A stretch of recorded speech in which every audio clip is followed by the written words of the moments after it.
بسم اللہ الرحمن الرحیم الصلاۃ والسلام علیک یا رسول اللہ وعلی آلک و اصحابک یا حبیب اللہ۔ محترم ناظرین، السلام علیکم ورحمۃ اللہ وبرکاتہ۔ آج آپ کے سامنے پروگرام آؤ حدیث سیکھیں کا ایپیسوڈ 32 لے کر حاضر ہوا ہوں۔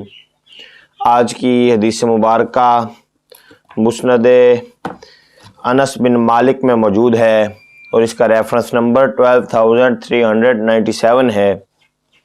حضرت سیدنا انس بن مالک رضی اللہ تعالیٰ عنہ فرماتے ہیں کہ بنو تمیم میں سے ایک شخص نے اللہ عز و جل اللہ کے محبوب دانائے غیوب کی بارگاہ میں حاضر ہو کر یہ عرض پیش کی، یا رسول اللہ صلی اللہ علیہ وآلہ وسلم، میں ایک مالدار شخص ہوں اور میرے اہل خانہ کی تعداد بھی کثیر ہے۔ آپ ارشاد فرمائیے کہ میں اپنے اہل خانہ کے ساتھ کیسا سلوک کروں اور اپنا مال کس طرح خرچ کروں؟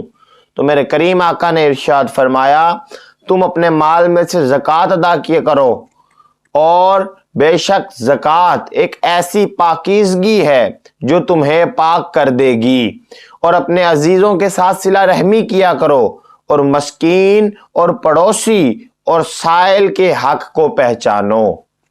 احباب گرامی قدر، یہ جو حدیث پاک میں نے آپ کے سامنے پیش کی ہے، اس میں سائل نے سوال کیا کیا ہے؟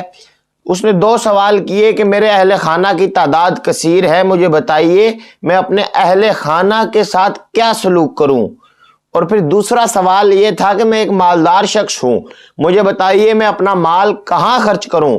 میرے کریم آقا نے ارشاد فرمایا کہ تم اپنے گھر والے ہیں، اپنے اہل خانہ ہیں، ان کے ساتھ صلہ رحمی کرو، اور ساتھ ہی میرے کریم آقا نے ارشاد فرمایا پڑوسیوں کا بھی خیال رکھو، اور ساتھ ارشاد فرمایا کہ جو سائل تمہارے پاس آئے، جو منگتا تمہارے پاس آئے، تم اس کے حق کو بھی پہچانو۔ اور جو دوسرا سوال تھا کہ میں مالدار شخص ہوں، میں اپنا مال کہاں خرچ کروں، میرے کریم آقا نے ارشاد فرمایا تم زکوٰۃ نکالا کرو، اپنے مال میں سے زکوٰۃ نکالا کرو، کیونکہ زکوٰۃ تمہیں بھی پاک کر دے گی اور تمہارے مال کو بھی پاک کر دے گی۔ اللہ رب العزت سے دعا ہے کہ ہمیں حق سچ بیان کرنے اور اس پر عمل پیرا ہونے کی توفیق عطا فرمائے۔ میرا مالک ہر دیکھنے والے کی خیر فرمائے۔ خدا حافظ۔